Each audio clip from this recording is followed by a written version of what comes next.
Leo Choerosphactes, sometimes Latinized as Choerosphactes and also known as Leo Magistros or Leo Magister, was a Byzantine official who rose to high office under Emperor Basil I the Macedonian and served as an envoy under Emperor Leo VI the Wise to Bulgaria and the Abbasid Caliphate.Choirosphaktes was also a well-educated and prominent scholar and writer, many of whose works and correspondence survive. Biography. The date of Choerosphactes' birth is not clear. George Collier's placed it between 845 and 850, while Hans Georg Beck circa 824. Paul Magliano, however, rejects a birth date in the 820s. Choerosphactes was still alive in 913 and probably died after 920.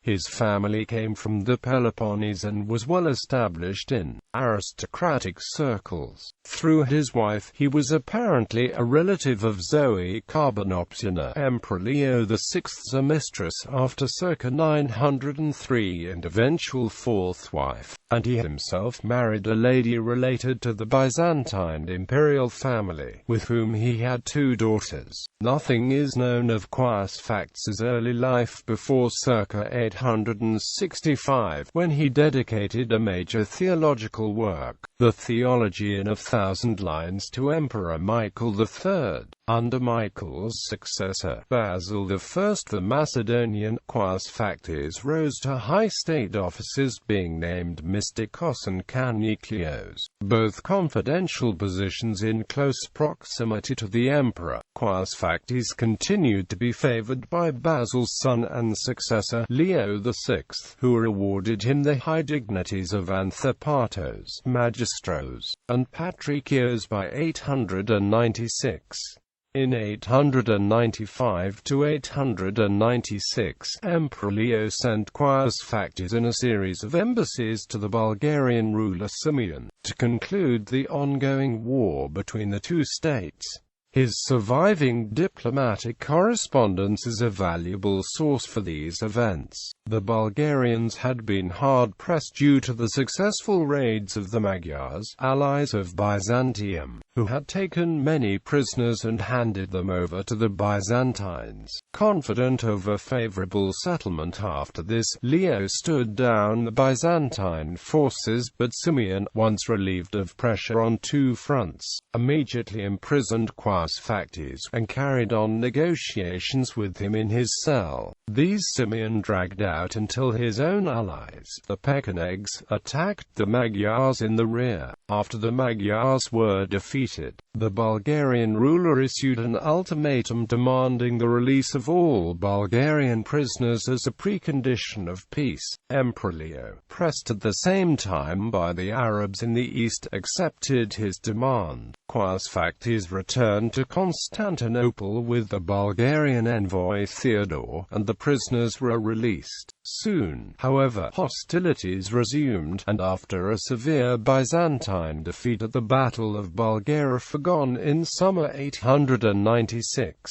Choerosphactes was again dispatched to Simeon. He managed to negotiate a treaty, which set free a large number of Byzantine prisoners, and secured peace in exchange for the restoration of Bulgaria's trade privileges, the payment of an annual tribute by the Byzantines to Simeon, and some border concessions. The peace would last until 913, with the exception of a brief moment in 904, when, in the aftermath of a series of Byzantine setbacks at the hands of the Arabs, most notably the sack of Thessalonica, the Byzantine Empire's second city, Simeon decided to press his advantage. He appeared with his army in front of Thessalonica and demanded concessions in return for not occupying the defenseless city. Choerosphactes again was the Byzantine ambassador sent to negotiate with him. Simeon secured much territory in Macedonia and Thrace, although Choerosphactes also managed to recover a belt of about 30 fortresses around the Byzantine Empire's Adriatic stronghold of Dyrrhachium. In 905–906,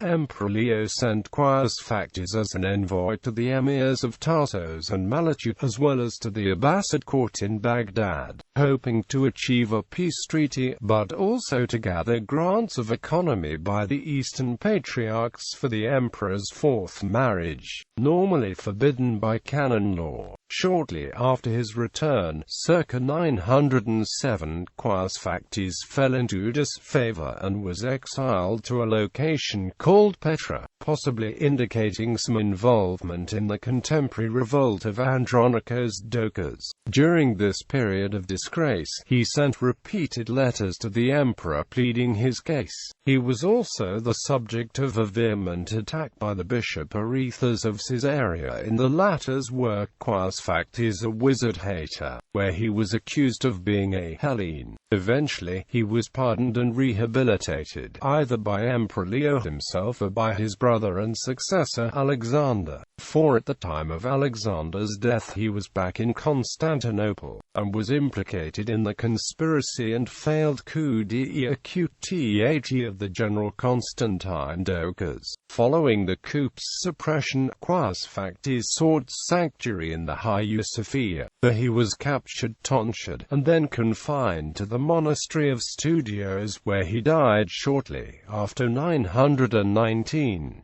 Writings and ideas. Alongside his letters, Choerosphactes also composed theological works, hymns, and epigrams. The attribution of some of the works, however, is disputed. Among them are many celebratory anachaontic poems, two on one of the marriages of Leo VI, one on a new palace bath built by the same emperor, one on the marriage of Emperor Constantine VII with Helena Lacarpane in 920, and poems on the deaths of prominent figures of his time, such as Leo the mathematician and the patriarchs Photios and Stephen I. Throughout his works, Choerosphactes praises the intellectual qualities of his heroes, especially Leo VI, draws parallels between the absolute rule of God and the imperial autocracy of Byzantium, and notably marginalizes the role of the Church, promoting even elements of the rejected iconoclasm. Paul Magdaleno has argued that he was advocating a new ideology, indeed theology of rulership, where all power is concentrated in the hands of a small secular elite of court philosophers, in direct contravention of the prevailing model of interrelation between church and state. Editions Eliacuto and Choerosphactes, Magistra, Proconsul A. Patrice, Biography, Correspondence, text and French translation by Georgios Kolias, Athens 1939.